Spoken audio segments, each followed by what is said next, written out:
So I just wanted to go over some updates in Davinci. This is room 7. And for those of you who don't work in room 7 often, or those of you who very rarely come into Davinci, I just want you to all come in and take a look around. We have reorientated the room.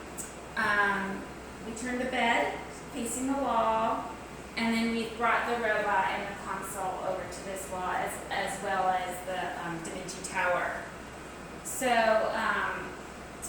the other changes that we made to the room included a relocation of some of our supplies, and that is something also that I'd like everybody to just come in and familiarize yourself with all of that, because every once in a while there might be a Davinci on a Saturday. Dr. Rare likes to do single site lap coolies, so you might need to take a look at those supplies and stuff. And that's actually in room 8 up by the anesthesia. There's one cabinet dedicated to single site, and everything is labeled green in that room. So you'll see it. It's not hard to find. But a couple of other things is with only having staplers for colon resections or prostates and lungs in room 8, we've now made a new stapler cabinet here in room 7. So you'll find everything in this cabinet. There are a couple of different stapler types. One is called Sureform. So those Sureform stapler loads are here on the top too, 45s and 60s. These are disposable, not reusable.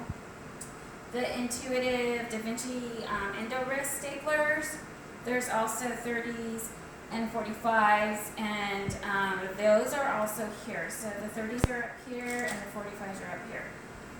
We only have enough stapler loads to supply one box for this room of each size. So if you need a backup, hop on over to room 8 and take a box from there. So, and then Peggy's really good about reordering everything. So anyways, the other thing that we were able to change up was to add all of the things that we need for the staples. So you need a bigger trocar, and you need an obturator.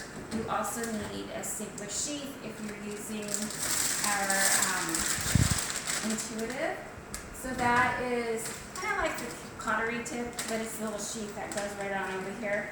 So all of this stuff is now available all in one spot. So you don't have to go searching around all these different cabinets trying to find what you need. So everything that you need for our stapling situations is here. We also made a little room just to put the cabinets for the scopes. The other cabinet here is just like it is in room 8, and it's all of our regular standard endo-wrists. So that's all in here. Also the emergency release wrenches up here, and some suction irrigators and vessel sealers right at the top. So recently I was involved in a case with Dr. Vaughn and Dr. Chakota, Dr. Bushnell, and they were all there. And our stapler that we were using failed to release. So it turned into kind of a scary situation, number one. I was holding my breath, that's for sure. So anyways, what you need for that is you need to know what to do in case you have a failed instrument and the surgeon is unable to release it from the tissue. So first off is just stop. The surgeon identifies the problem. Everybody, acknowledges the situation, and what is the plan that's going to happen next if we still can't get it off and we encounter a lot of bleeding. So of course for us that meant having opening instruments, potential blood, we're working with a major artery, those types of things, like we would do with any laparoscopic case if we had to open. So that was an eye-opener because I've actually never seen an endo-wrist fail, and to have to go through the motions, of course, was a little unsettling. So the first option that this surgeon has is to be at the console. They have a red button here for emergency wrench release. And there's also one on the actual robot itself. There's a red button. The other things that we can do for this are we have these emergency release kits.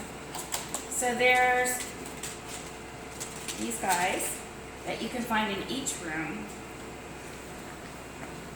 So this one is specific to just any endo wrist. So what it's showing you is what you need to do. So they're sterilely packed. You open them, of course, to the field, and it comes just like this in a sterile package. And you would go ahead and insert this wrench into a small hole on top of the endo wrist. So it tells you on this sheet, but also it tells you on the metal piece that the wrench comes with exactly what steps and which way to turn. So it makes it really easy for us. So first thing is open it, insert, turn the jaws, and then remove the tissue from the jaws. Once you're clear from the surgeon, so your surgeon has to say it's okay to remove the instrument. So we don't want to tear any tissue. Then you can go ahead and take it out.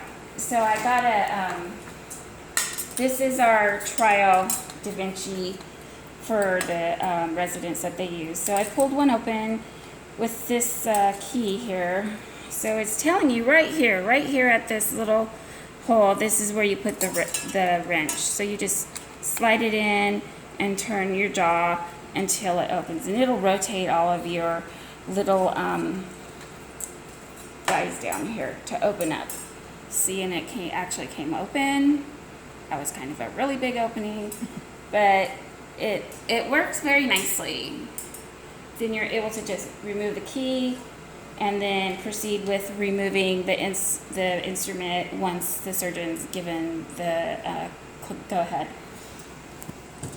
What I didn't know was when this happened is there is actually two types of keys.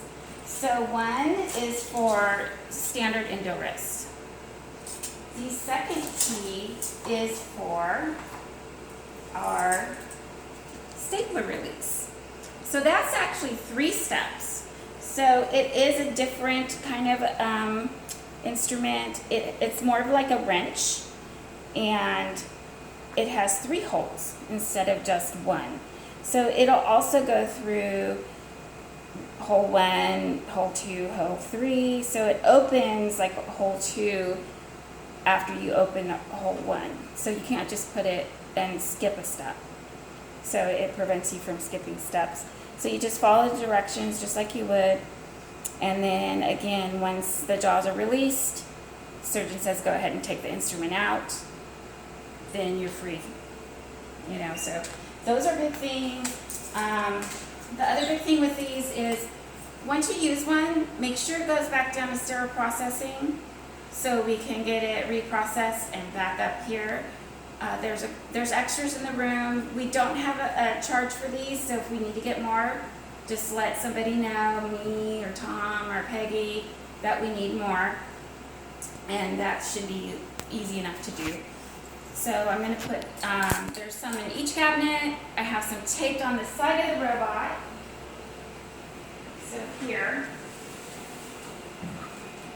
right here, this is the stapler release. It's like a little screwdriver as opposed to an Allen wrench type of thing.